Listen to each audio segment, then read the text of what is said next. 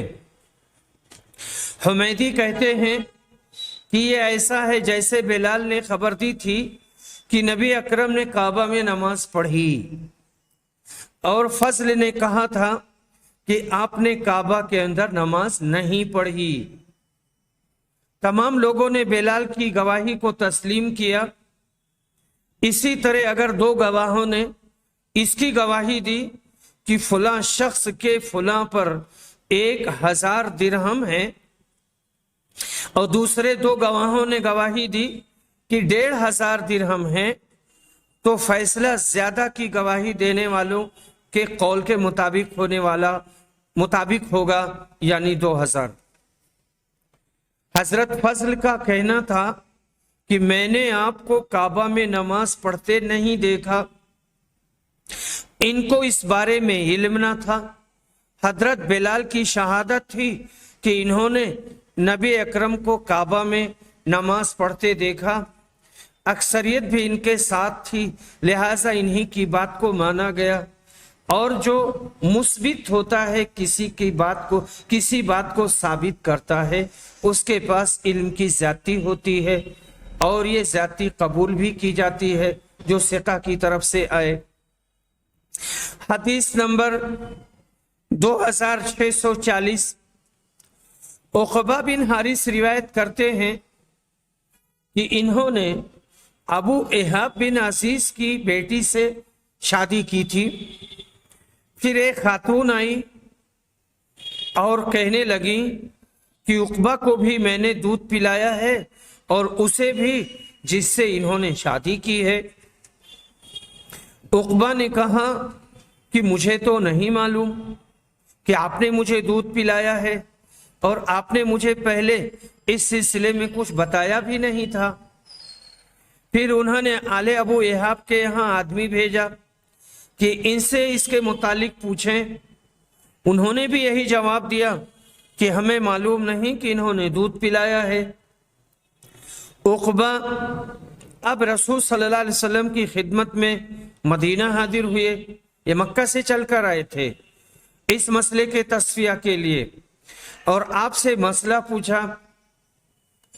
آپ نے فرمایا اب کیا ہو سکتا ہے جبکہ کہا جا چکا، آپ نے دونوں میں جدائی کرا دی اور اس کا نکاح دوسرے شخص سے کرا دیا۔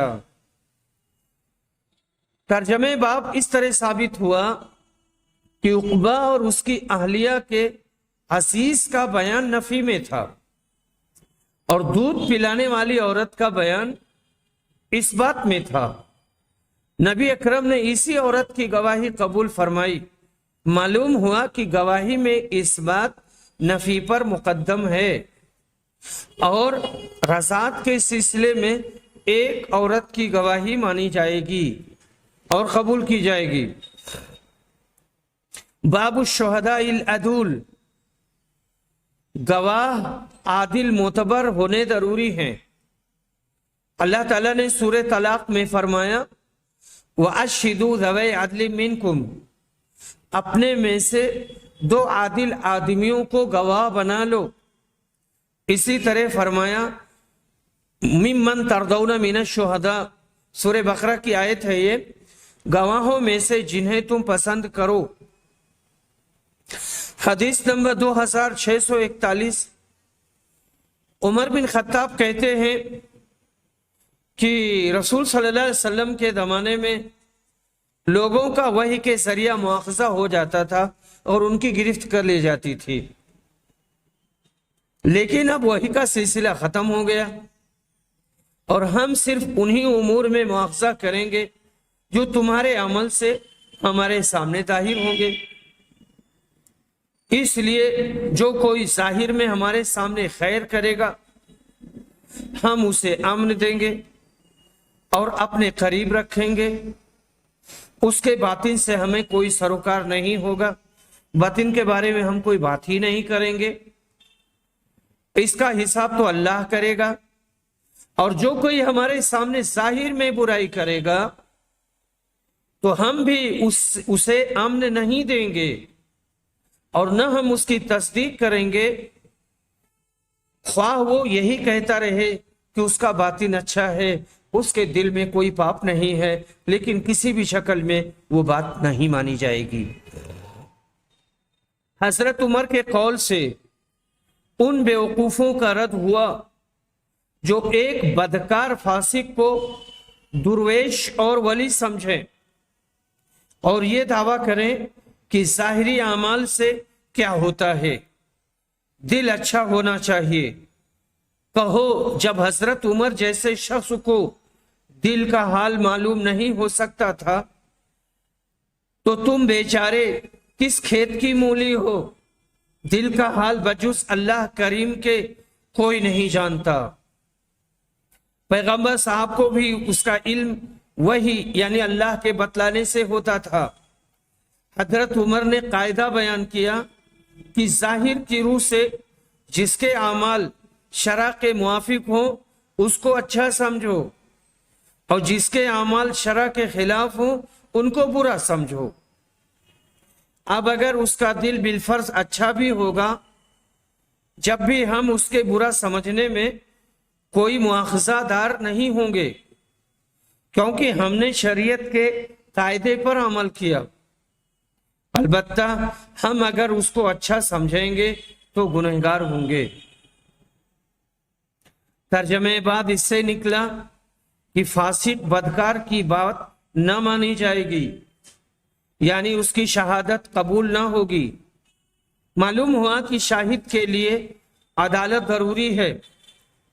عدالت سے مراد یہ ہے کہ مسلمان، آزاد، عاقل، بالغ اور نیک ہو، تو کافر یا غلام یا مجنون یا نابالغ یا فاسق کی گواہی قبول نہ ہوگی۔ یعنی مسلمان، آزاد، عاقل، بالغ، نیک کی گواہی قبول ہوگی، اور کافر، غلام، مجنون یا نابالغ یا فاسق کی گواہی قبول نہیں ہوگی۔ یہ بھی مقصد ہے کہ عادل گواہ کے ظاہری حالات کا درست ہونا ضروری ہے، ورنہ اس کو عادل نہ مانا جائے گا۔ اسلام کا فتویٰ ظاہری حالت پر ہے، ظاہر ہی کا اعتبار ہر جگہ کیا جاتا ہے، باطن اللہ کے حوالے ہے۔ اس میں نام نہاد صوفیوں کی بھی تردید ہے، جن کا ظاہر سراسر خلاف شرع ہوتا ہے اور باطن میں وہ ایماندار، عاشق خدا اور رسول بنتے ہیں۔ ایسے مکار نام نہاد صوفیوں نے ایک خلقت کو گمراہ کر رکھا ہے۔ ان میں سے بعض تو اتنے بے حیا واقع ہوئے ہیں کہ نماز روزہ کی کھلے لفظوں تحقیر کرتے ہیں، علماء کی برائیاں کرتے ہیں، شریعت اور طریقت کو الگ الگ بتاتے ہیں۔ ایسے لوگ سراسر گمراہ ہیں، ہرگز قابل قبولیت نہیں ہیں۔ یعنی ان کی باتیں اور ان کی جو فکر ہے کوئی بھی چیز قبول نہیں کی جائے گی، بلکہ وہ خود گمراہ اور گمراہ گر ہیں، دوسروں کو گمراہ کرتے ہیں۔ حضرت جنید بغدادی رحمت اللہ علیہ کا مشہور قول ہے کہ کل حقیقت لا یشہد لہ الشرع فہو زندقہ، ہر وہ حقیقت جس کی شہادت شریعت سے نہ ملے وہ بددینی اور بے ایمانی اور زندقت ہے۔ باب تعدیل کم یجوز، کسی گواہ کو عادل ثابت کرنے کے لیے کتنے آدمیوں کی گواہی ضروری ہے؟ حدیث نمبر 2642 متفقون علیہ۔ انس بن مالک رضی اللہ عنہ روایت کرتے ہیں کہ رسول صلی اللہ علیہ وسلم کے پاس سے ایک جنازہ گزرا تو لوگوں نے اس میت کی تعریف کی۔ آپ نے فرمایا واجب ہو گئی۔ کہ دوسرا جنازہ گزرا تو لوگوں نے اس کی برائی کی، یا اس کے سوا اور الفاظ اس مفہوم کو ادا کرنے کے لیے کہا، تو آپ نے فرمایا واجب ہو گئی۔ آپ سے پوچھا گیا اور کہا گیا اللہ کے رسول، آپ نے اس جنازہ کے متعلق فرمایا کہ واجب ہو گئی، اور پہلے جنازہ پر بھی یہی بات کہی. آپ نے فرمایا ایمان والی قوم کی گواہی، یہ لوگ زمین پر اللہ کے گواہ ہیں. وآخر دعوانا الحمد للہ رب العالمین.